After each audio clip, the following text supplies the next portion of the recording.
गांव और शहर से अफवाह नहीं, सिर्फ सच्चाई। अपराध के सच का पर्दाफाश। भ्रष्ट नेताओं एवं अधिकारियों की पोल खुलेगा खुलेआम। सिर्फ जनता की हित की बात, हम उठाएंगे जनता की आवाज, क्योंकि हम हैं एसपी न्यूज़ लाइव। आप जहां हम वहां। मैं एसपी न्यूज़ लाइव से मैं अमित पटेल।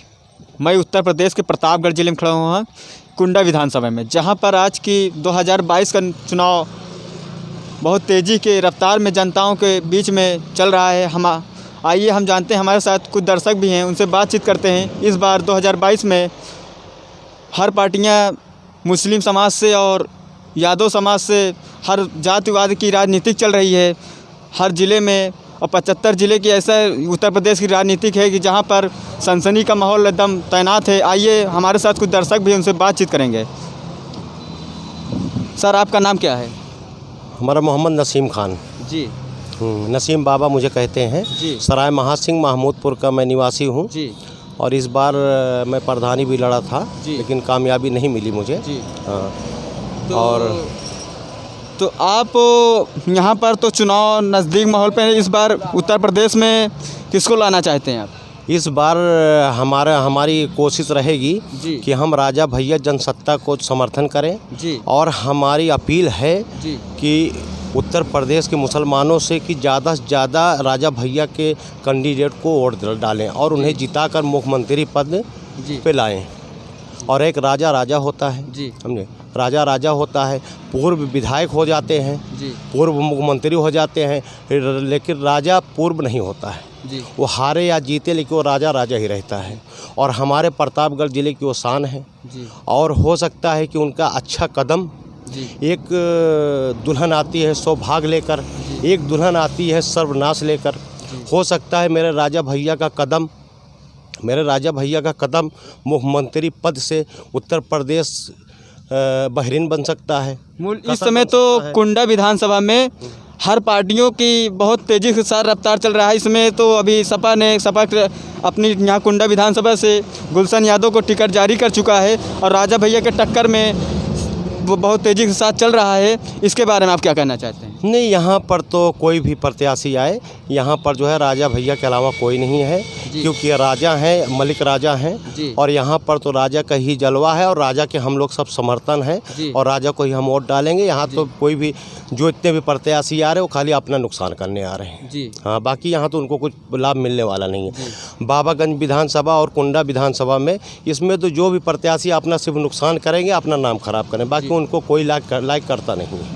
हाँ, वैसे भी हैं जो कि हमारे उत्तर प्रदेश के मुख्यमंत्री के कहते हैं कि हमारे साथ मुस्लिम भाई साहब जुटे हुए हैं कि जो कि 20% है उत्तर प्रदेश में। उनके लिए आप क्या कहना चाहते हैं? नहीं, अवैसी साहब जो है ना वो सिर्फ जो है ना हमारे यहाँ एक उत्तर प्रदेश में एक नौटंकी होती है जो सलवन विधानसभा में है। वहाँ पर एक भटनोसा गांव है, वहाँ पर पीएम आज़ाद जोकर है, वो सेम उनकी कहानी है। तो हमारे उत्तर प्रदेश में जो नौटंकी में जोकर होता है वही हिसाब उनका है। बाकी वो बिहार में गए सब नुकसान किए, महाराष्ट्र में नुकसान किए, वो अपनी सीट तो बचा नहीं पा रहे हैं, तेलंगाना में तो कुछ उखाड़ नहीं पा रहे हैं, उत्तर प्रदेश में वो क्या कर लेंगे? उत्तर प्रदेश में उनका जो है ना सिर्फ वो लोग जो है ना सिर्फ हवा बना रहे हैं, बाकी वो कुछ है नहीं। सिर्फ वो यहाँ पर आकर वो उत्तर प्रदेश में जातवादी पैदा कर रहे हैं। बाकी हमारे हिसाब से तो भाई वो अच्छा नहीं है कि आप यहाँ पर जो गंगा जमुना की तहजीब है वो यहाँ पर पैदा कर सकें, क्योंकि वो अपना तेलंगाना न बचा सके और वो आके यहाँ उत्तर प्रदेश में जो है सिर्फ राजनीति गरमा रहे हैं और लोगों को बांट रहे हैं। बाकी अवैसी मतलब कुछ है नहीं। और हमारा मानना है कि जितने भी उत्तर प्रदेश के जो भी मुसलमान उनके टिकट ले रहे हैं, अपना नाम मत खराब करिए और उनको जो है समर्थन मत करिए, क्योंकि उनको सीट निकलने वाली है। तो कहते हैं कि मुसलमान भाइयों जो हैं हमारे साथ रहेंगे। नहीं, मुसलमान भाई साथ में एक बस में सब सवार करते हैं।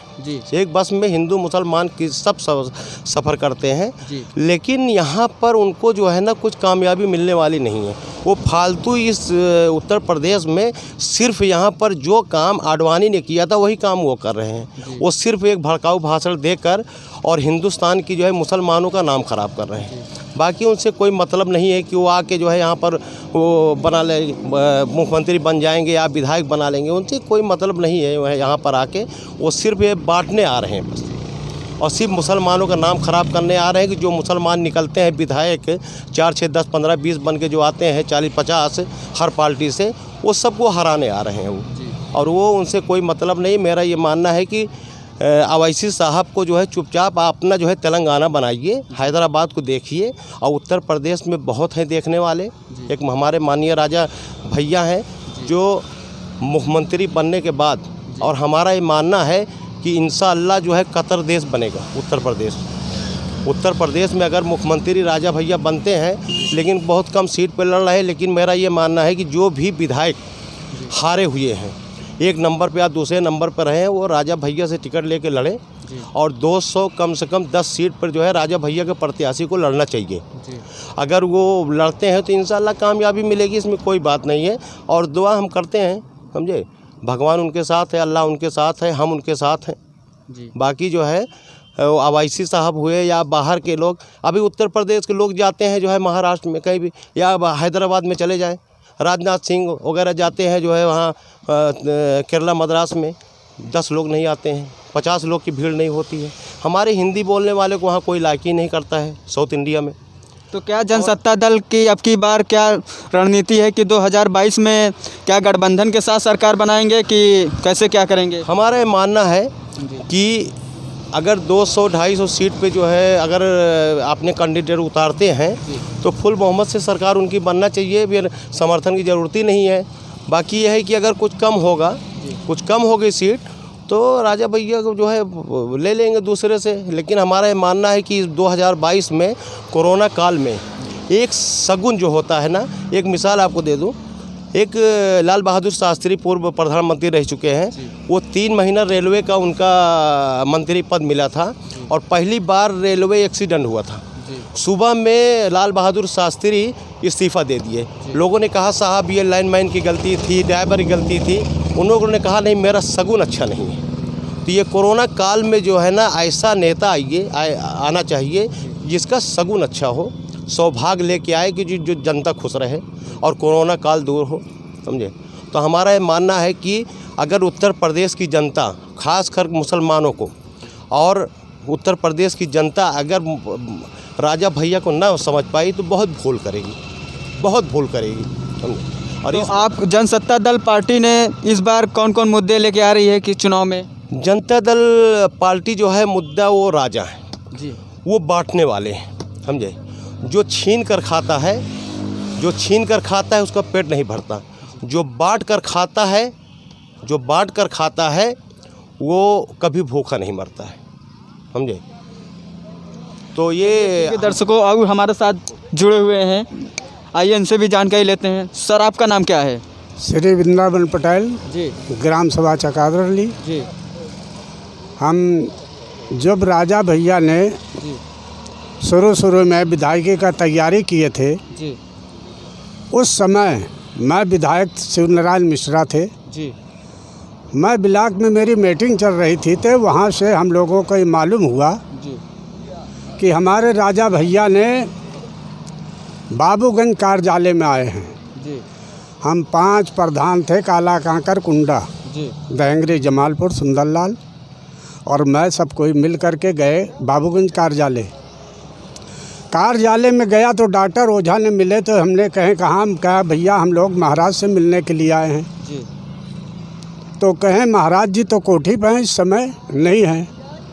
तो हम कहे महाराज से हमको लोग को मिलना है। सर हम चुनाव की बातें कर रहे हैं, चुनाव में 2022 में कि मुख्यमंत्री की बात कर रहे हैं। इस बार उत्तर प्रदेश में आपकी पार्टी जो है जनसत्ता दल की आप बात कर रहे हैं, जनसत्ता दल पार्टी ने इस बार कुंडा और बाबागंज और पूरे उत्तर प्रदेश में क्या रणनीति है कि पार्टी नई है, कैसे आप लोग को इस बार चुनाव में कई सीटों से चुनाव लड़ाने चल रहे हैं आपके राष्ट्रीय अध्यक्ष लड़ाने के लिए, क्या उसके बारे में आप क्या कहना चाहते हैं? हम राजा भैया को कहना चाहते हैं कि राजा भैया हमारे क्षेत्रीय के राजा हैं तो ही हैं, मगर हमारे गरीब जनता ये जानती है कि कृष्ण भगवान है जी राजा भैया को लोग जानते हैं गरीब वर्ग जी के कृष्ण भगवान हैं। जी हमारी जनता को चाहिए क्या?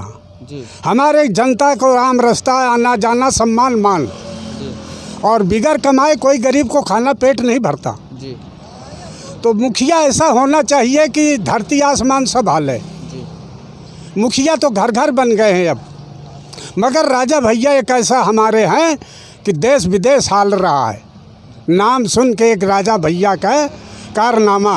उत्तर प्रदेश में किसको बैठाना चाहते हैं? हम चाहते हैं कि राजा भैया हमारे बेटी कुंवर प्रताप सिंह राजा भैया जी और जन सत्ता दल हाँ के मुख्यमंत्री बनना बहुत ज़रूरी है। मगर मैं चाहूँगा ये कि हमारे राजा भैया के जैसे कारनामा से जनता उठी है जी उसी तरह से राजा भैया को नज़र से देखना पड़ेगा। जी और राजा भैया यहाँ से दिल्ली लखनऊ तक का जनता की अपील है कि यहाँ बन जाते हैं MP MLA विधायक तो कोई देखने के नहीं आता। जी दुख सुख में हर ओथा में पड़ता है तो हमारे राजा भैया के यहाँ पहुँचते हैं लोग। जी तो मेरा कहना यही है कि हमारे राजा भैया सदैव रहेंगे और रहेंगे। जी हमारा ये उद्देश्य है कि हमारे राजा भैया प्रतापगढ़ की धरती में जो पैदा हुए हैं तो कृष्ण भगवान बन के पैदा हुए हैं। तो ऐसे व्यक्तियों को हम गरीबों यहाँ जात बात नहीं है राजा भैया के अंदर। जी इंसाफ न्याय है। इनके लोगों को जो चबलुक चल रहा खुला है थोड़ा इनको ब्रेक लगाना पड़ेगा। राजा भैया को हमारी गुस्ताखी माफ़ करें कि गरीबों की अपील सुने और इनको इतनी बढ़िया सुंदर से सीट जाएगी लखनऊ दिल धरती के ऊपर तक कि कोई यहाँ रोकने वाला पैदा नहीं है। तो हम धन्यवाद ये करेंगे कि हमारी तरफ से श्री बिंद्रावन पटेल का उद्देश्य है कि राजा भैया रहे हैं और रहेंगे यहाँ MP MLA बन के। चलिए और कैमरामैन नीरज सोनकर के साथ अमित पटेल।